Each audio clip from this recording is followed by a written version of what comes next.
both say that both of them were returning guest speakers, because once Mr. Graff, who I will share the big news where he's from in a little bit, they both said, we're coming back. And I said, I don't even have dates for the next graduation yet. And he said, mark us down, we're coming back. So I want you guys to know, and all you other students out there to understand, this is the type of support you guys have when these guys are asking to come back. And they've been back between all my schools, so they're coming back to share their stories for success and to know that what you need to succeed in life starts right here. You've got everything you've got right here. So with that said, Mr. Rose Sr., it's on you.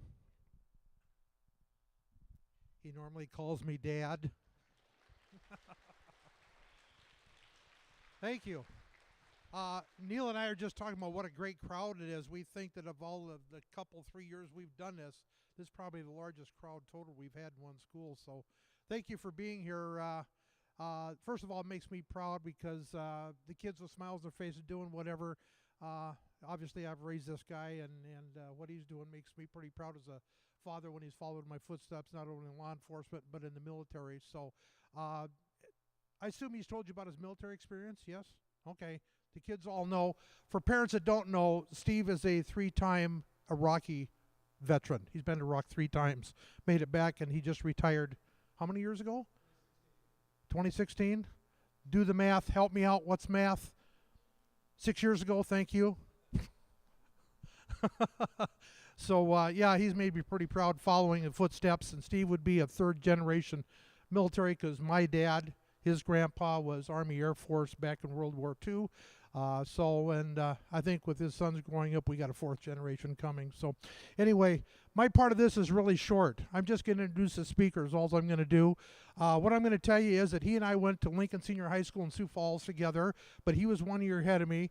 And basically, we didn't know each other real well then, but I followed his career because he was one of the top sports guys in the upper class ahead of me. So it was always fun to watch and see what he was doing, where he was going. So basically what I'm going to tell you is that he graduated, he was named to All-Star Sports in South Dakota, graduated in 1968, went to University of Wisconsin, graduated in 1972, played football the entire time. In 2003, he was named to the South Dakota Sports Hall of Fame for South Dakota. That is a big deal.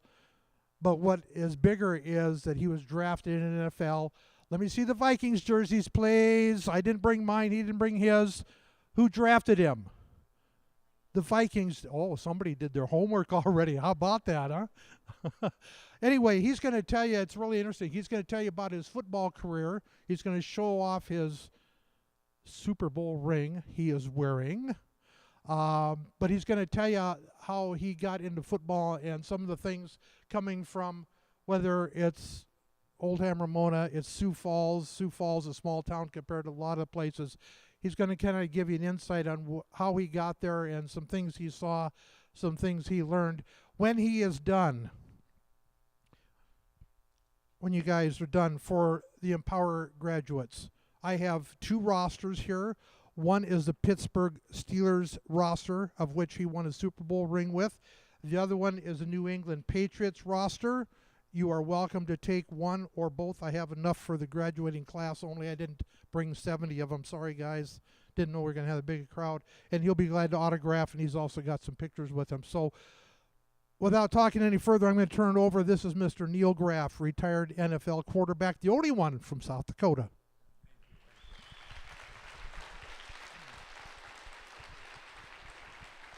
Thank you, guys. You know, Mr. Rowe said that he was a year younger than me at Lincoln High School. I think he looks a little older than me. Don't you think so? At least I like to think so. But I've got just a little bit more hair than him, not much. But anyway, this is a great-looking group of young men and women. I'm so pleased to be here. And actually, your parents don't look too bad either. Pretty good group of parents over there too. So, I would like to gauge when we talk about the NFL and team loyalty. I'd like to get a kind of a benchmark or gauge where the loyalties fall here. Now, how many Viking fans? How many people? Give me how about parents, Vikings? A few Viking fans? Oh, quite a few. Okay, good. How about one of my other teams, New England Patriots? Any Patriot fans? Not quite as many. Usually we get 1 or 2 anyway, especially with all the success they've had, the Tom Brady success over the last decade. How about Pittsburgh Steelers? There we go. I saw one jersey here. Couple Pittsburgh Steeler fans. Okay, good. Well, that's again. How about Packers? We got to have some Packer fans. There you go. Okay, yeah. Maybe you're a little embarrassed this year to admit you're a Packer fan, huh? Might that be the case? Not. It's a little unusual for them to be where they are in the standings now, but we got a lot of the season left. Guys, what I would like to do today is tell you just a little bit about myself, my career, kind of my history a little bit, my career, particularly my NFL career. And then I've just got a few thoughts I'd like to share with you, kind of based on my life experiences. I think there's a few things that I've experienced in my life that might be important or give you guys, when I say guys, that's kind of generic. That means guys and girls. I kind of say guys, you guys. But what might give you guys some good food for thought as you transition into middle school, high school, and beyond, okay? As Mr. Rose said, I'm from Sioux Falls. I was born and raised there. I went to Lincoln High School there back when Lincoln was a brand new school. I still consider it to be a new school, but it's been there for a number of decades now. But as I was growing up, I loved sports. I participated in all the different sports. In the winter, I'd play basketball. In the summer, baseball, fall, football, spring, track. So I participated in all the different sports. When I got to Lincoln High School, I really didn't like football all that much, but I went out for football at Lincoln just because all my friends were going out. And I wanted to be, a part of the group, hang out with the guys. My real passion was basketball, and I used to really love basketball. In fact, I'm proud to say that during my time at Lincoln High, I was 2 times All-State in basketball and 2 times All-State in football. So I had some pretty good accomplishments in both sports, and I really wanted to play basketball in college. But my senior year in football, I did pretty well, and the colleges started recruiting me. So I went to visit a number of different colleges, and I decided I was going to play football rather than basketball. And I decided I wanted to play football at the University of Wisconsin. It's a Big Ten football school, Big Ten conference, which back when I was growing up, the Big Ten was really the premier football conference in the country. That was the top conference. And I had always watched the Big Ten play in high school as I was growing up, and I really wanted to play football in the Big Ten if I could. But I wasn't sure I could because I was just from little old Sioux Falls, South Dakota. And there were very, very few people from Sioux Falls or from South Dakota in general that ever played any type of college sports at a Big Ten school. So I wasn't sure if I could do it. But I decided I was going to give it a try because later on in my life, I never wanted there to be any regrets that I didn't try to see if I could play at this high level at the Big Ten conference.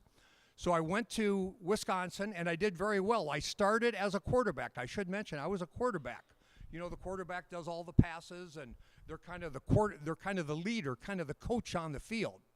So, and as Mr. Rose said, actually now I'm the only South Dakotan that has ever played quarterback in the NFL. So that's the other thing I'm kind of proud of.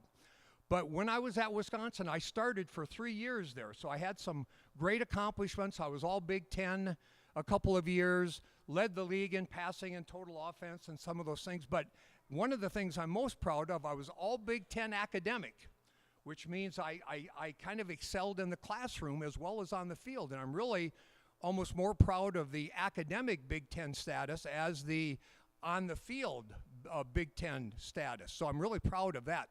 But let me tell you one thing I learned when I was at Wisconsin, and this has some application for you guys again. Remember, I'm using that in a kind of a generic term, right? When I was there, I competed. The other guys on our team at Wisconsin, they were from Texas, and they were from Florida, and New York, and New Jersey, and California, Chicago area. And when I got to Wisconsin, I thought, how am I ever going to compete with these guys? They're from the big cities, the big schools. They've had better competition than I have. How am I going to make it here? I really wasn't sure if I was going to be able to make it or not. But I found something out when I got there, when I got to Wisconsin. I realized that growing up in Sioux Falls, I was prepared extremely well for success on the athletic field, on the football field. The facilities we had in Sioux Falls, the coaching staffs we had, and the preparation I received in Sioux Falls was better, at least as good or better than these other guys had from the big cities and the big schools.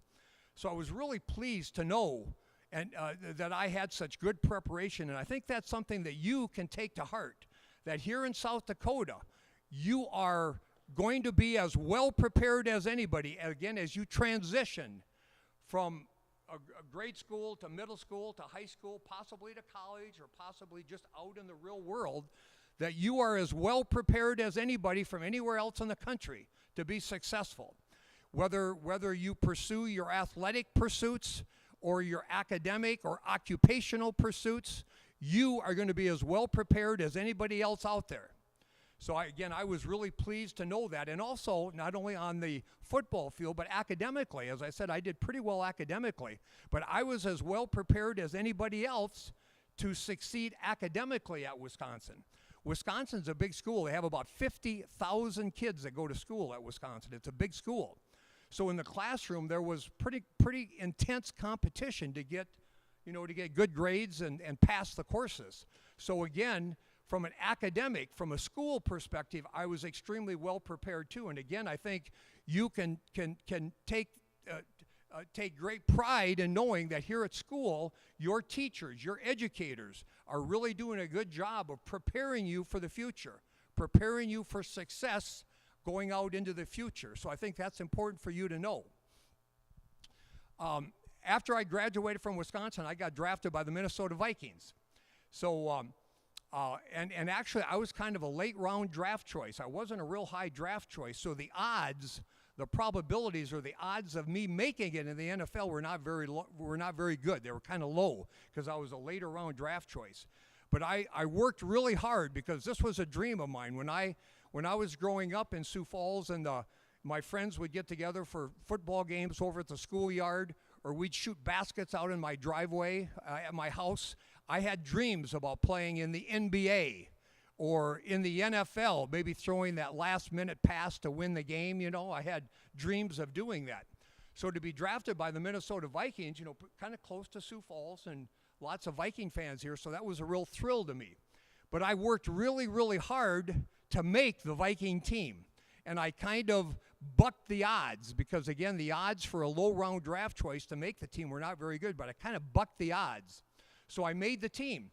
And I was a quarterback, as I said, and I backed up. I was a backup quarterback to Fran Tarkington, which you young people might not recognize that name. Your parents probably will.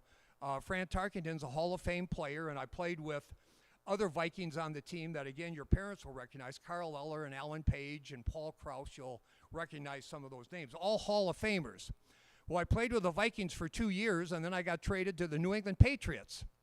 And I was a backup quarterback again, and the fellow I backed up was Jim Plunkett, which, again, may not mean a lot to you, but your parents will probably recognize that name. He's in the Hall of Fame. And then I was with New England for a couple years, and I got traded to the Pittsburgh Steelers. And I played there for 3 years, so I played 7 years altogether. And with the Pittsburgh Steelers, the older people will remember that in the 1970s, the Steelers won 4 Super Bowls, maybe the best team ever in the NFL. But guys like Terry Bradshaw, you'll remember Terry, you see him on TV. He was the quarterback, and I backed up Terry Bradshaw. But also players like Mean Joe Green and Franco Harris and Lynn Swann, you'll recognize some of those names. It was a great team. And I had the good fortune, as Mr. Rowe mentioned, I was on one of those 4 Super Bowls that the Steelers won in the 1970s. So I've got my ring here, and if anybody wants to take a closer look at it when we're done, you're sure welcome to do that, okay? Playing in the NFL was a great experience. It was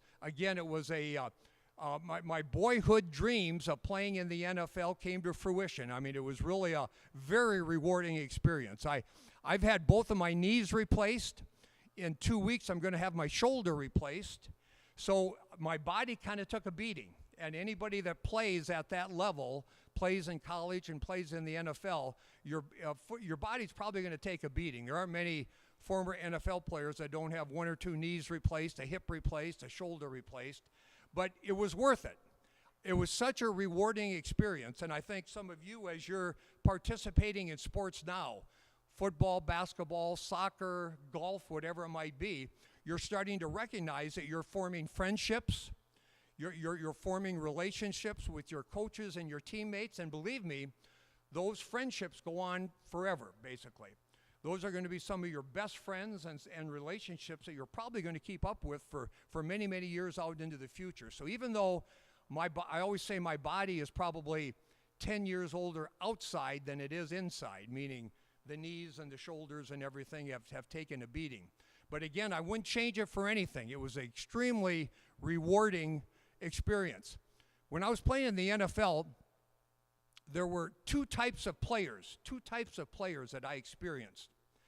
One type of player, one category of player that I experienced was a guy who had a tremendous amount of natural talent. They were just naturally gifted. They could run fast. They could catch the ball. They were big and strong. They could block and they could tackle. They were just naturally gifted. They were naturally talented. It just came naturally. They didn't have to work real hard to acquire this talent. But one thing I found with guys that had this abundance of natural talent was that they did not last very long in the NFL. They would play for 2, 3, 4 years and they would go by the wayside. They wouldn't last very long. The other type of category of player that I experienced was the guy who had an average amount of talent, but he worked really, really hard to develop his talent and maximize his potential, get the most out of the potential that he had.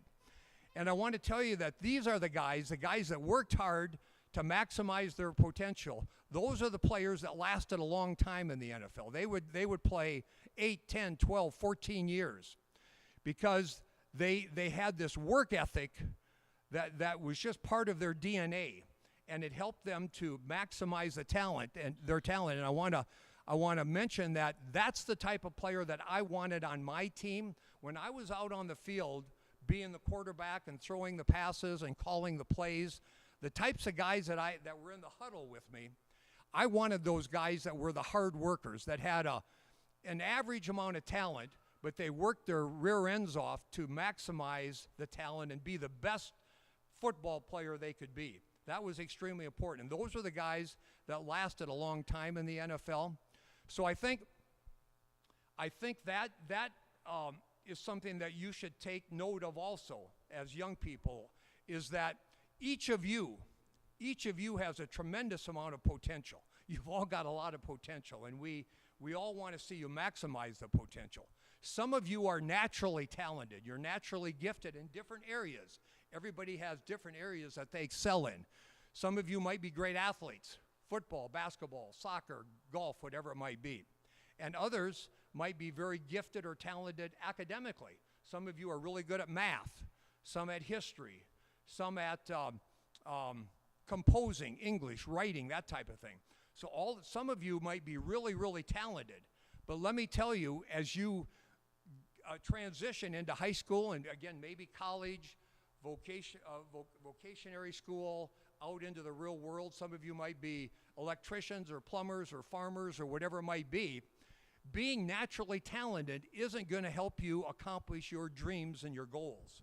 Again, remember I said that when I was out on the playground in school with the guys over at the schoolyard playing football, I had these dreams of playing in the NFL.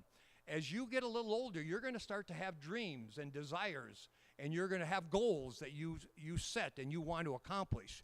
But being just naturally talented and trying to accomplish those dreams probably will not get you where you want to be. You need to be a really hard worker. So some of you are naturally gifted. Some of you just have average talent, just average, and that's okay. But those people that have average talent really need to work really hard in order to accomplish your dreams and accomplish your goals. And if you people that have an abundance of talent work really hard to accomplish your dreams and your goals, you're going to go even higher in terms of being successful out there.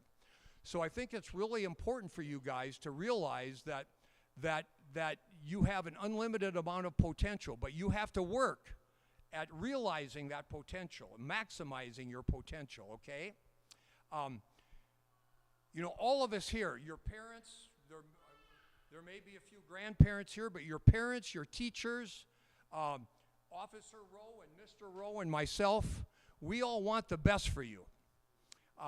And you know what Officer Rowe, I'm sure, has imparted you over the course of the Empower program was that the alcohol and the drugs can be a real detriment to you achieving your goals and dreams. So in addition to working hard and maximizing whether you have a lot of talent or average talent, you have to make sure that you structure your life in a way that allows you to maximize your dreams and your goals. And that is staying away from drugs and alcohol and making sure that those two things don't ruin your life and don't ruin your ability to accomplish your goals. But we all want the best for you.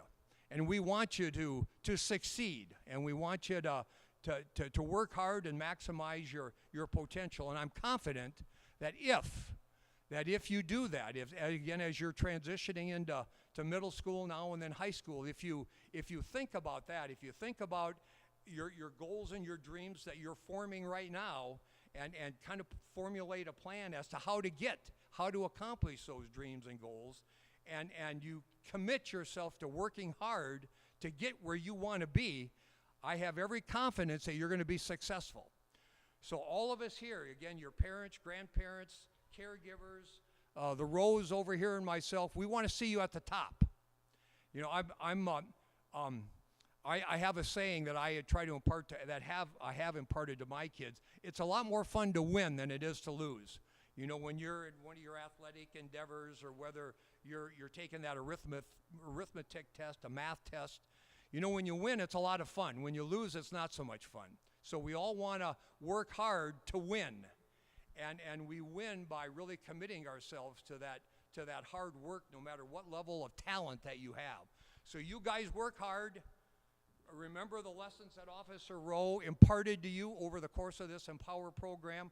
Work hard with whatever level of talent you have, and we're confident we're going to see all of you at the top in a few years. I'll be looking forward to that. So thank you very much for your attention. And again, I've got some pictures after this if you want me to sign any pictures for you.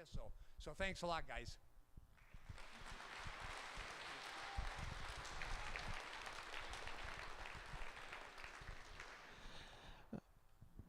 I'm going to have you guys come up here with me exactly how you are. Parents, we've got a special thing we're going to do here in a second. Give us like 2 seconds to set up. Miss Melanie and Miss Trower's class, come on up with me. Do the best you can to line up. Because parents are here, start here, line up this way, stay in the lines you're in. You guys know what's coming. And you promise me you do good at this because I promise no homework. Miss Melanie, Miss Trower, if you guys want to come down with me. Scooch to your right. Everybody scooch to your right. Oh, I'm sorry. And then make sure that everybody can see, family. You guys make sure you can see who you're here for. Now, a couple years ago, I came up with what we call a code of conduct. And I told the kids, I said, I'm going to promise you no notes, no homework. In exchange, you have to promise me you're going to help me sound off to all of you guys and you listeners online what our code of conduct is that I think wraps up the Empower program. So, are you guys ready?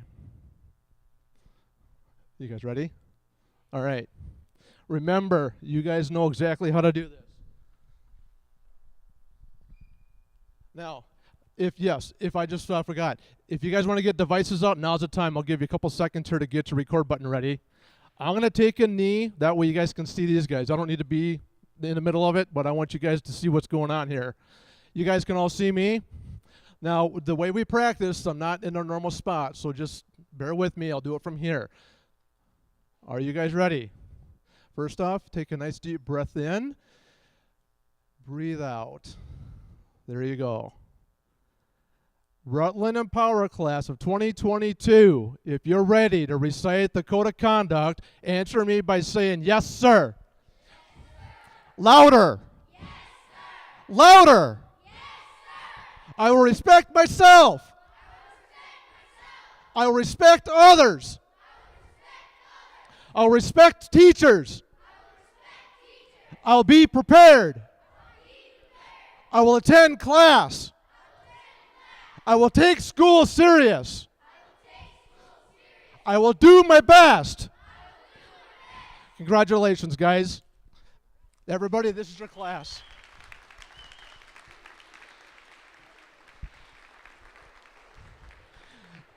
You guys stay there. You just earned your certificate. Miss Melanie, Miss Trower, there's Miss Melanie. You guys can grab the certificates. They're in your group there. Mr. Graff, Mr. Rowe, and Craig, you guys want to come up? You take those. What we're going to do is we're going to sound off your name. I guarantee you're going to probably be all out of order based off how we do this, but go up when you get your name, grab your certificate, just simply go around the back of the line. We'll make this quick. That way you guys can enjoy free ice cream treats from Dairy Queen I brought with me. All right? Parents, if you want to record away. Student body, thanks a million for being here. This is a big deal. Parents, I don't know how you guys do it to come out of here out of your normal busy schedules. I know I'm on my day off, and I did not want to miss this, so I came back to make sure we got these folks' big day out of the way. So thank you for supporting this and being here. This is a big deal, and I think I would agree with everybody here. I think this is probably the best turnout I've seen in the years I've been teaching in Power. With you guys, you look around the entire room here, and this is the support you guys have to continue on in life. And if there's anything you guys take away, just know, respect yourself as number one and move forward in life. And any challenge you guys have does not mean it's a failure. It's a stumbling block and maybe a learning lesson, and move forward. Make sense? All right. I'll give that to you. I'll get the microphone stand too. Oh, no, I'm good. Cody Bothern.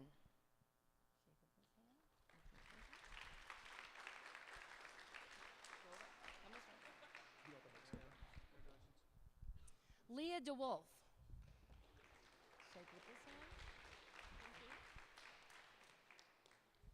Abby Epp.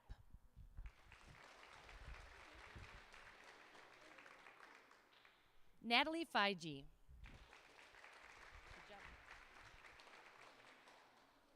Kenley Hansen. Lainey Hansen. Ivan Peterson. Shake, grab. Gabby Pickard.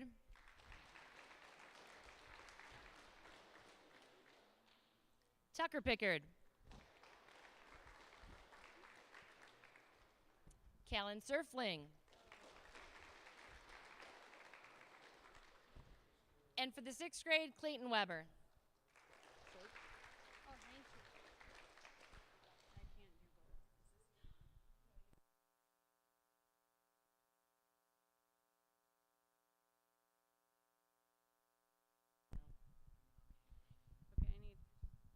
So I had to practice some of these names.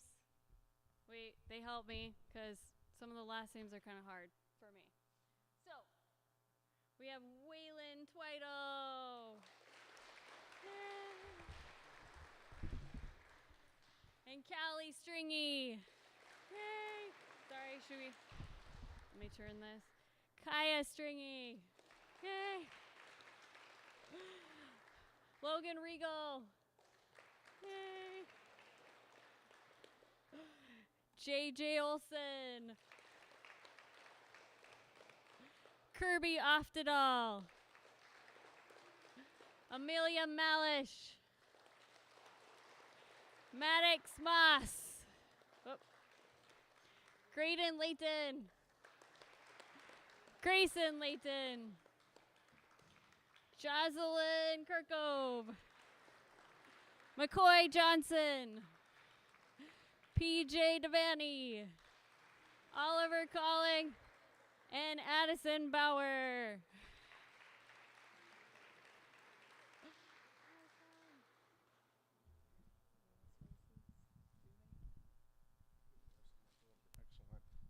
Congratulations, you students. I want you to make sure you understand the purpose behind the rubber bracelet I handed out.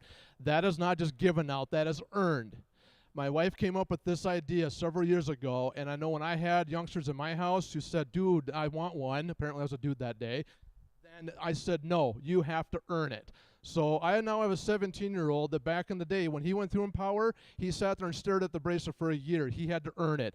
So you guys can wear it. You guys can display it. You guys can show it off. Do whatever you choose. But that's yours to brag about, knowing that only special people get those. So I appreciate you guys' time and effort. We had a blast together. Mrs. Trower, Miss Melanie, thank you for giving up your hour once a week for me to be able to knock this out, because you guys never fail me. It's always a fun time. You guys have great class. You guys are awesome. Student body, you guys are the best. I appreciate the support you're here for. And again, parents, it's awesome. I love to see this support, because this tells the kids that this is for real and it means something, especially when they can see all these faces coming back at them to say, look who's here to see what I'm doing. So, great day. I'm going to cut it off because I promised the school we will not have a late dismissal today. So, what I'm going to do is I've got ice cream treats I'm going to bring up here. I've got enough for you guys. If there's extras, I'll hand them out. But this is compliments to DeLon Mork in Dairy Queen, Madison, where he absolutely loves this program. He says, you tell me when and how many, they're going to be there. So you guys stop into Dairy Queen. Thank Mr. Mork for what his support is, too. And as for you two, again, thank you a million. This is a huge deal. What's that? I'll just settle down, old guy. All right, you guys are dismissed, but follow the direction of your teachers. You guys come on down for autographs, pictures, whatever you want. Thanks a million, guys. That's it.